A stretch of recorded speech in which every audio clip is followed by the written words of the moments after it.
Hello students, कैसे हैं आप सब। आशा करती हूँ आप अच्छे होंगे और अच्छे से अपनी पढ़ाई कर रहे होंगे। मैं मोनिका रावत आपका स्वागत करती हूँ आईसीटी वर्चुअल क्लासरूम देहरादून में। बच्चों, आज हम क्लास 10th का जो आपका सब्जेक्ट है साइंस, उसका chapter light, reflection and refraction को कंटिन्यू करेंगे। तो बच्चों, पिछले लेक्चर में हमने यह देखा था कि जो आपका उत्तल लेंस होता है, कॉन्वेक्स लेंस होता है, उससे किस प्रकार के जो है रे डायग्राम या किरण आरेख बनते हैं। आप वस्तु को कहाँ पे रखेंगे और इमेज यानी उसका प्रतिबिंब कहाँ पे बनेगा, ये हमने देखा था। इसके साथ साथ हमने इसको बनाने के कुछ नियम जाने थे। आई होप आपको ये समझ में आया होगा। ये टॉपिक काफी इम्पोर्टेंट है एग्जाम के पॉइंट ऑफ व्यू से, इसलिए आपको इसे ध्यानपूर्वक समझना है और फिर इसकी लगातार प्रैक्टिस करते रहनी है। आज हम इसी टॉपिक को जो है कंटिन्यू करेंगे और फिर हम आगे का जो नेक्स्ट लेंस है, जो आपका अवतल लेंस है, कॉन्केव लेंस है, उसके बारे में देखेंगे कि उससे आप किरण आरेख किस प्रकार से बनाएंगे। तो बच्चों, अब हम चलते हैं अपने स्मार्ट बोर्ड की तरफ। तो बच्चों, स्क्रीन पे देख सकते हैं हमने कल जो आपका उत्तल लेंस है उसके माध्यम से आप किरण आरेख किस प्रकार से बनाएंगे, अगर आप वस्तु को कहाँ पे रखेंगे और उस वस्तु को उस जगह पर रखने पे उसकी जो प्रतिबिंब है उसकी पोजीशन क्या होगी, उसकी स्थिति क्या होगी, ये हमने जाना था। ठीक है, इसको हम जो है एक बार जो है रिकैपिचुलेट कर लेते हैं, देख लेते हैं और फिर हम नेक्स्ट जो आपका टॉपिक है उसकी तरफ बढ़े। तो ये है आपका टेबल फॉर्मेट में, आपको इसी तरीके से इसे नोट डाउन करना है। इसको आप उतारेंगे क्योंकि इससे आपको इजी होगा जो है सारे के सारे जो आपके कॉन्सेप्ट हैं इस रे डायग्राम में उसको समझने के लिए। तो image formation by convex lens, यानी उत्तल लेंस के माध्यम से प्रतिबिंब कैसे बनेगा, ये हम देखते हैं। पहला है आपका ऑब्जेक्ट लोकेशन, यानी वस्तु की स्थिति।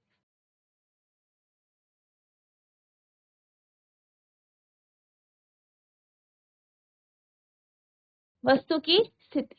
दूसरा है इमेज लोकेशन, यानी प्रतिबिंब की स्थिति।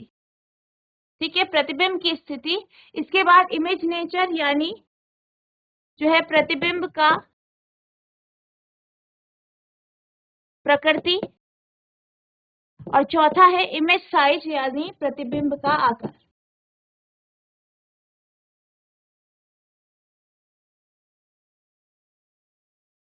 तो जैसे कि हमने पिछले लेक्चर में देखा था कि जब वस्तु को हम इन्फिनिटी यानी अनंत पे रखते हैं तो आपकी इमेज कहाँ पे बनती है, F2 पे बनती है। जैसे कि हमने पहले डायग्राम में देखा था कि अगर हम इन्फिनिटी पे वस्तु को रखते हैं तो कहाँ पे बनती है इमेज, जो है आपकी F2 पर। ठीक है, और कैसी इमेज होगी, रियल एंड इन्वर्टेड, यानी वास्तविक और उल्टा।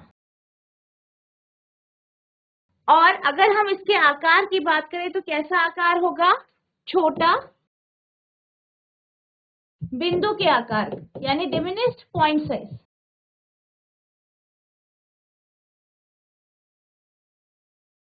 इसी तरीके से आप इसे टेबल की फॉर्म में जो है को लिखेंगे। नेक्स्ट है बियॉन्ड 2F1, यानी 2F1 के पीछे।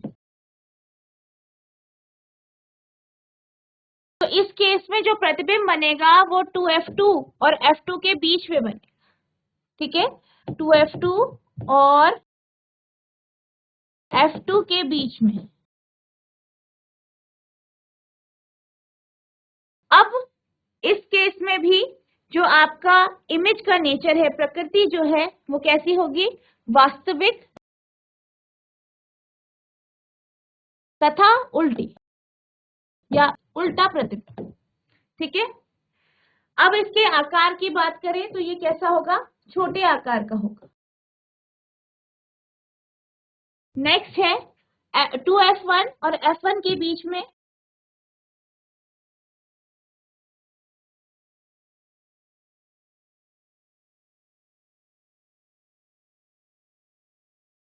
आपको इसी तरीके से टेबल के फॉर्मेट में टेबल बना के इसे उतारना है। ठीक है, इमेज लोकेशन, इमेज कहाँ पे बनेगी, 2F2 के पीछे।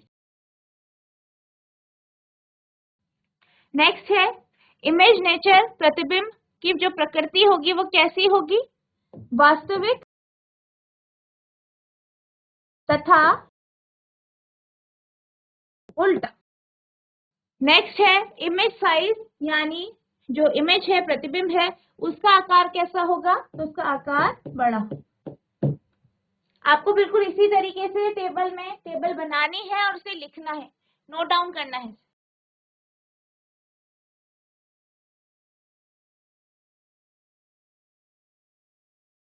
अगला जो हमारा वस्तु है वो कहाँ पे है, F1, ठीक है, एट F1।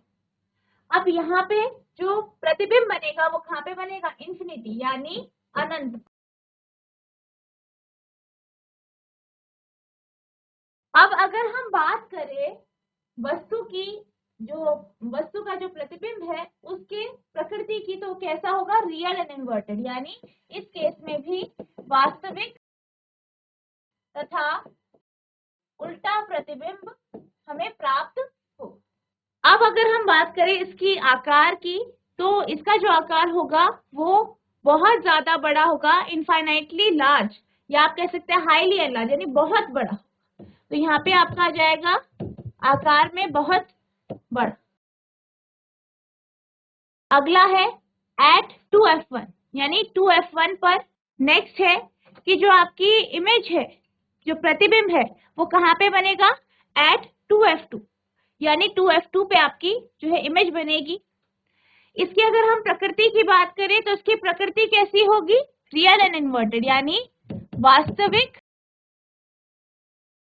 तथा उल्टा। अब अगला साइज कैसा होगा, आकार कैसा होगा, तो वही आकार होगा जो वस्तु का आकार है, यानी सेम साइज, यानी वस्तु के आकार का। अगला है आपका बिटवीन F1 एंड O, यानी F1 और O के बीच में। O आपका क्या है, ऑप्टिक सेंटर या ऑप्टिकल सेंटर है, जो है ऑप्टिकल केंद्र है।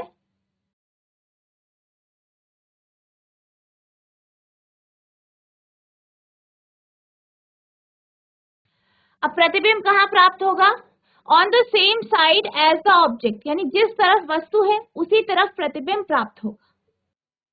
अब अगर हम बात करें, अगर हम वस्तु को O और F1 के बीच में रखते हैं, ठीक है, आपका वस्तु कहाँ पे है, जो आपका ऑप्टिकल सेंटर है, ऑप्टिकल केंद्र है, और F के बीच में अगर आपकी वस्तु है, तो इसका जो प्रतिबिंब बनेगा वह उसी तरफ बनेगा, उसी साइड बनेगा जिस तरफ आपकी वस्तु है, यानी जहां पे आपने वस्तु रखी है वहीं पर आपका जो है प्रतिबिंब बने, ठीक है। यानी आप ये कह सकते हैं जो लेंस है उसके उससे पहले, या आप कह सकते हैं वस्तु या आभासी यानी वर्चुअल और सीधा।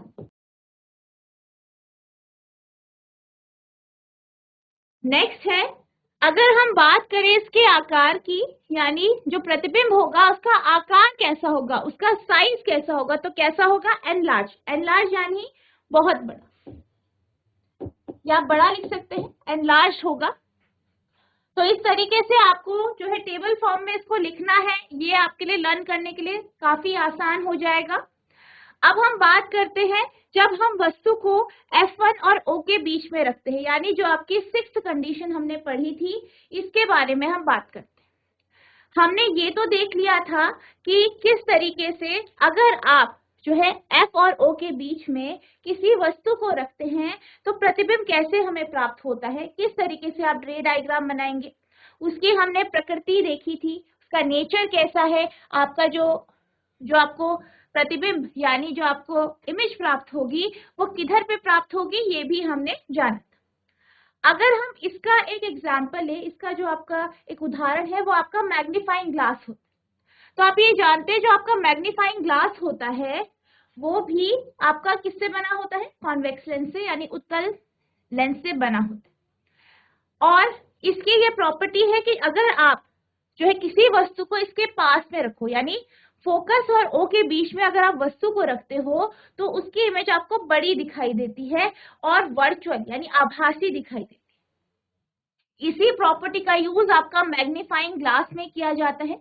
आपने देखा होगा इस मैग्नीफाइंग ग्लास के माध्यम से ही अगर हम छोटे छोटे अक्षर लिखे हैं उनको हम पढ़ पाते, ठीक है।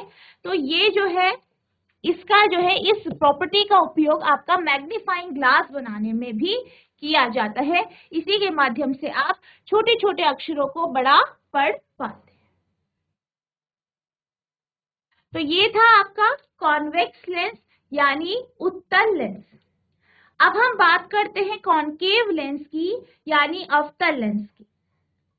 तो बच्चों जैसे कि आप जानते हैं कि जो आपका अवतल लेंस होता है इसे हम अपसारी लेंस कहते हैं, डाइवर्जिंग लेंस कहते हैं, क्योंकि अगर इस पे प्रकाश की किरणें पड़ती हैं जो कि आपस में कैसी है, समानांतर है, तो वो क्या हो जाती है, डाइवर्ज हो जाती है, ठीक है। डाइवर्ज हो जाती है यानी वो कहीं मिलती नहीं, वो इधर उधर बिखर जाती है, एक दूसरे से कटती नहीं, मिलती नहीं, ठीक है। तो ये इसकी क्या है, प्रॉपर्टी है। और हमने ये भी देखा था कि जो आपका कॉनकेव लेंस होता है, अवतल लेंस होता है, उसका जो बीच का हिस्सा होता है वो पतला होता है। उसका बीच का हिस्सा क्या होता है, पतला होता है, और साइड का जो हिस्सा होता है वो कैसा होता है, चौड़ा होता है या मोटा होता है। ये इसकी क्या थी, प्रॉपर्टी थी। अब हम बात करते हैं the rules for obtaining images formed by a concave lens. अवतल लेंस द्वारा निर्मित प्रतिबिंब प्राप्त करने के नियम। यानी हम ये समझेंगे कि आप किस तरीके से, अगर आपको कोई इमेज जो है, आपको रे डायग्राम बनाना है, किरण आरेख बनाना है, तो आप किस किस नियम को के अनुसार चल के उसको बना सकते हैं। यानी बेसिकली हम बात करेंगे कि जब भी कोई किरण किसी भी जो है अवतल लेंस पे पड़ती है, कॉनकेव लेंस में पड़ती है, तो क्या होता है, किस तरीके से पड़ती है और क्या होता है, ठीक है। तो आप पहली इमेज देख सकते हैं, ये आपकी फर्स्ट इमेज है, ठीक है। पहला जो आपको यहाँ पे इमेज दिखाई दे रही है, चित्र दिखाई दे रहा है, इसमें आप देख सकते हैं कि जो आपकी किरण है, प्रकाश की किरण है, वो O यानी ऑप्टिकल सेंटर या ऑप्टिकल केंद्र से पास हो रही है, ठीक है। वो ऑप्टिकल केंद्र से पास हो रही है और सीधे सीधे वो जो है इस लेंस से गुजर जाती है। यानी हम ये कह सकते हैं कि जब भी एक कॉनकेव लेंस पे, अवतल लेंस में जो किरण जो है गुजरती है और ऑप्टिकल सेंटर यानी उसका जो केंद्र है, लेंस का जो केंद्र होता है, सेंटर होता है, उसे हम ऑप्टिकल सेंटर कहते हैं, ऑप्टिकल केंद्र कहते हैं, जब वो इधर से गुजरती है तो बगैर डेविएशन के या बगैर अपने पथ से मुड़े वो सीधे चली जाती है। यानी जिस पाथ से वो आ रही है, जिस पथ से वो आ रही है, वैसे ही वो चली जाती है। वो उसका जो पथ है वो मुड़ता नहीं है, वो बेंड नहीं होती, या उसका जो पथ है वो बदलता नहीं। सेकेंड जो प्रॉपर्टी है आप यहाँ पे देख सकते हैं, ये सेकेंड प्रॉपर्टी जो है, इसमें आप देख सकते हैं कि अगर कोई किरण, कोई भी लाइट रे, कोई भी प्रकाश की किरण अगर मुख्य अक्ष के समानांतर है, प्रिंसिपल एक्सिस के क्या है, पैरेलल है, समानांतर है, तो क्या होगा, उसके बाद रिफ्लेक्शन होगा, अपवर्तन होगा। अपवर्तन होने के कारण क्या होगा, वो अपने पथ से मुड़ जाएगी, तो वो ऊपर की तरफ या दूर चली जाएगी, ठीक है, इस तरीके से ऊपर चली जाएगी, ठीक है, बिखर जाएगी, डाइवर्ज हो जाएगी। जैसे हमने अभी बात की थी कि पैरेलल रेज जो होती है, समानांतर किरणें जब आपके कॉनकेव लेंस पे पड़ती है तो वो डाइवर्ज हो जाती है, ठीक है, क्या हो जाती है, डाइवर्ज हो जाती है। तो अगर हम इस रे को, इस किरण को अगर हम अगर पीछे मिलाएं तो ये क्या लगता है हमें कि ये फोकस से आ रही है। कहाँ से आ रही है, फोकस से आ रही है, ठीक है। तो सेकंड जो है आपका जो रूल है वो यही है कि जो रे या जो किरण जो है आपके मुख्य अक्ष के, प्रिंसिपल एक्सिस के जो है समानांतर होती है, वो क्या हो जाती है, डाइवर्ज हो जाती है। और उसे अगर आप पीछे एक्सटेंड करेंगे, उसे बढ़ाएंगे, तो आपको ऐसा लगेगा कि ये रे जो है वो फोकस से आ रही है। नेक्स्ट है आपका तीसरा चित्र या थर्ड जो डायग्राम है यहाँ पे। तो यहाँ पे क्या हो रहा है, यहाँ पे एक किरण है जो आ रही है, ठीक है, इस तरीके से आ रही है, आप देख सकते हैं थर्ड इमेज में, ये आपकी किरण आ रही है इस तरीके से। अब क्या हुआ, ये लेंस पे पड़ी, किस पे पड़ी, कॉनकेव लेंस में, अवतल लेंस पे पड़ी, और आप ये जानते हैं कि अब इसमें क्या हो जाएगा, अपवर्तन हो जाएगा, रिफ्रैक्शन होगा। रिफ्रैक्शन के कारण क्या होगा, ये इस तरीके से पैरेलल हो जाएगी। बेसिकली जो यहाँ पे रे आ रही है, किरण आ रही है, वो फोकस की तरफ जा रही है। ये जो किरण है वो कहाँ जा रही है, फोकस की तरफ। लेकिन क्योंकि बीच में क्या आ गया, आपका कॉन्केव लेंस आया है, तो जब ये कॉन्केव लेंस पे पड़ी, अवतल लेंस पे पड़ी, तो क्या हुआ, रिफ्रैक्शन हुआ, जिस कारण ये क्या हो गई, जो आपका मुख्य अक्ष है उसके समानांतर हो गई या पैरेलल हो गई।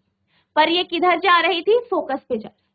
तो ये आपके 3 रूल्स हैं, इन्हीं के अकॉर्डिंग जो है आपका जो आरेख है वो बने। तो अब हम बात करते हैं रे डायग्राम फॉर कॉन्केव लेंस की, यानी अवतल लेंस के लिए किरण आरेख। तो हमारा ये पहला केस है। इस केस में आप देख सकते हैं कि जो किरणें हैं वो कैसी है, समानांतर है। समानांतर किरणें आपके जो कॉन्केव लेंस है, अवतल लेंस है, उस पर पड़ती। यानी ये केस किसका है, जब वस्तु कहाँ पे है, अनंत पे है, यानी इंफिनिटी पे है। यानी पहला केस आप टेबल में देख सकते हैं, ऑब्जेक्ट लोकेशन, यानी वस्तु कहाँ पे है, वस्तु की स्थिति। तो वस्तु कहाँ पे है, इंफिनिटी पे, यानी अनंत। ठीक है, तो पहला केस क्या है, वस्तु कहाँ पे है, अनंत पे। अब जो किरणें हैं, जो एक ऐसी वस्तु से आ रही है जो इंफिनिटी पे है, अनंत पे है, तो वो कैसी होती है, पैरेलल होती है, समानांतर होती है मुख्य अक्ष की। तो ये रेज आई, किरणें आई, ये पैरेलल थी, आई, फिर आपके लेंस पे पड़, कॉन्केव लेंस पे पड़ी। कॉन्केव लेंस पे पड़ी यानी क्या हो गई, डाइवर्ज होगी। ठीक है, अपसरित हो गई, डाइवर्ज हो गई, बिखर गई, इस तरीके से। ठीक है, अब जो इसका पाथ है, जो इसका पथ हुआ, बेंडिंग के बाद, मुड़ने के बाद या अपवर्तन के बाद जो उसका पथ था, उसको हमने पीछे जो है एक्सटेंड किया, तो हमें कैसा लग रहा था कि ये कहाँ से आ रही है, फोकस से आ रही। कहाँ से आ रही है, फोकस से, यानी F1 से आ रही। तो यानी इस केस में इमेज कहाँ पे बन रही है, कहाँ पे ये दोनों की दोनों किरणें आपस में काट रही है, या हमें ऐसा लग रहा है कि काट रही है। वास्तविक तौर पे ये काट नहीं रही हैं, पर हमें ऐसा लग रहा है कि ये काट रही है, जिस कारण हमें जो है इमेज प्राप्त हुई, जो कि आभासी थी। तो कहाँ पे हो रहा है, F1 में। और ये क्या हो रहा है, हमें ऐसा लग रहा है यहाँ पे काट रही। और हमने जब हम फोकस के बारे में पढ़ रहे थे, तो हमने क्या देखा था कि जो आपका कॉन्केव लेंस होता है, अवतल लेंस होता है, इसका जो फोकस होता है वो आभासी होता है, वर्चुअल फोकस होता है। ठीक है, आभासी फोकस होता है। तो हम क्यों कह रहे हैं, क्योंकि जो रिफ्रैक्शन की जो सतह है वो कैसी है, ये वाली है। ठीक है, ये सतह से क्या हो रहा है, आपका रिफ्रैक्शन हो रहा है, अपवर्तन हो रहा है। अब जो यहाँ पे जो हमारा जो इमेज बन रही है, वो हमें एक्चुअल में वो कट नहीं कर रही है। एक्चुअल में ये जो रे है, ये जो किरणें हैं, आपस में एक दूसरे को काट नहीं रही हैं, पर हमें लग रहा है कि यहाँ पे कट रही है। अगर हम इसे एक्सटेंड करेंगे तो ये यहाँ पे कट रही होती है, जिस कारण हमें एक वर्चुअल इमेज यानी आभासी जो है प्रतिबिंब प्राप्त हो। तो पहला जो केस है वो आपका किसका है, इंफिनिटी का। किसका है, इंफिनिटी का। यानी जब वस्तु कहाँ पे है, वस्तु कहाँ पे है आपकी, अनंत पर। आप इसे साथ साथ नोट डाउन करेंगे, जब वस्तु आपकी कहाँ पे है, अनंत पर है। ठीक है, ये वस्तु की कंडीशन है। तो इमेज जो है आपकी कहाँ पे बनती है, यानी जो आपका प्रतिबिंब है,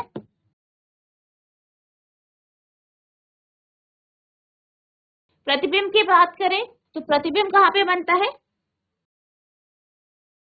एट F1, यानी फोकस पर या F1 पर। अब अगर हम इसके नेचर की बात करें, इसकी प्रकृति की बात करें, तो ये जो प्रतिबिंब प्राप्त हुआ आपको, वो कैसा आपको प्रतिबिंब प्राप्त होगा, आभासी प्रतिबिंब, यानी वर्चुअल इमेज। दूसरा इरेक्ट, यानी सीधा प्रतिबिंब। तीसरा डिमिनिश्ड, यानी छोटा या बिंदु के आकार।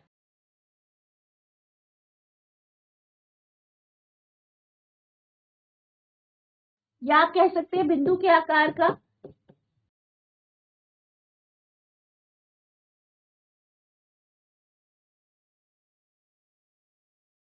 ठीक है, तो ये इस केस में जो आपके प्रतिबिंब है उसकी विशेषताएं होगी कि इस प्रकार का आपको प्रतिबिंब प्राप्त हो। इसको आप साथ साथ नोट डाउन करेंगे। अब हम चलते हैं अगले केस की तरफ, जो आपका केस है जब आप वस्तु को 2F2 और F1 के बीच में रखें। बेसिकली सेकेंड कंडीशन जो है वो आपका जो है, जो सेकेंड कंडीशन है उसमें हम क्या कहते हैं कि जब आप 2F2 और ऑप्टिकल सेंटर के बीच में जब आप वस्तु को रखते हैं तो सेम ही आपका डायग्राम बनता है। ठीक है, तो यहाँ पे जो है वस्तु आप देख सकते हैं, AB जो वस्तु है वो यहाँ पे रखी गई है। ठीक है, 2F2 और F1 के बीच में या ऑप्टिकल सेंटर के बीच में आप कहीं पे भी वस्तु रखते हैं तो आपको इसी प्रकार से किरण आरेख बना। अब यहाँ से क्या हुआ, एक किरण जो है जो कि समानांतर है आपके मुख्य अक्ष के, वो हमने ड्रॉ करी, जो कि क्या है, पैरेलल है। अब आप ये जानते हैं कि ये प्रॉपर्टी है जो आपका अवतल लेंस की प्रॉपर्टी होती है कि जो ये किरण होती है डाइवर्ज हो जाती है, अपसरित हो जाती है, तो हम इसको इस तरीके से ड्रॉ करेंगे। अब दूसरी जो किरण हम लेंगे वो हमारा जो ऑप्टिकल सेंटर है उससे पास होगी, तो वो अपने पथ से जो है मुड़ेगी नहीं, तो वो ऐसे ही पास हो जाएगी।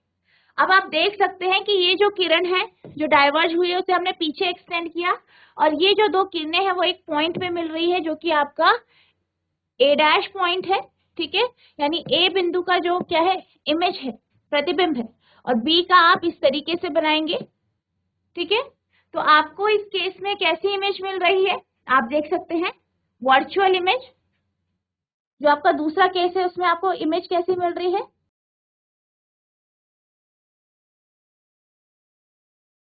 बिटवीन 2F2 एंड O, यानी 2F2 और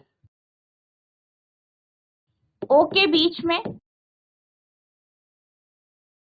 ऑप्टिकल सेंटर के बीच में, तो आपको जो इमेज मिल रही है, प्रतिबिंब जो प्राप्त हो रहा है,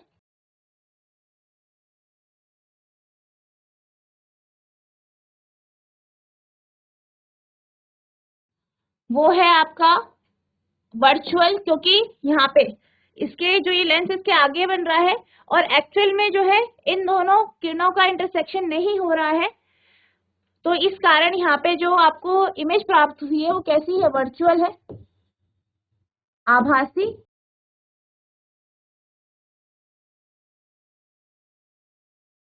इरेक्ट यानी सीधा प्रतिबिंब आपको प्राप्त होगा, और डिमिनिश यानी छोटा या स्मॉलर देन ऑब्जेक्ट।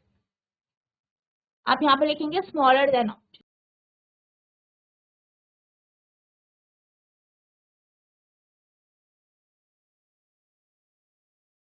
वस्तु से छोटा।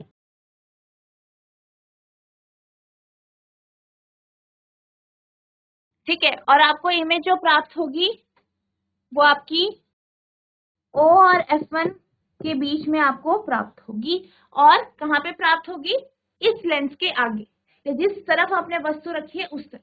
तो ये आपका जो है रे डायग्राम। तो बच्चों, कोई बच्चा बता सकता है कि अगर आप जो है, जो आपका उत्तल लेंस होता है, ठीक है, उत्तल लेंस है जो आपका कॉन्वेक्स लेंस है, उसमें अगर आप वस्तु को अनंत पे रखते हैं तो आपको प्रतिबिंब कहाँ पे प्राप्त होता है।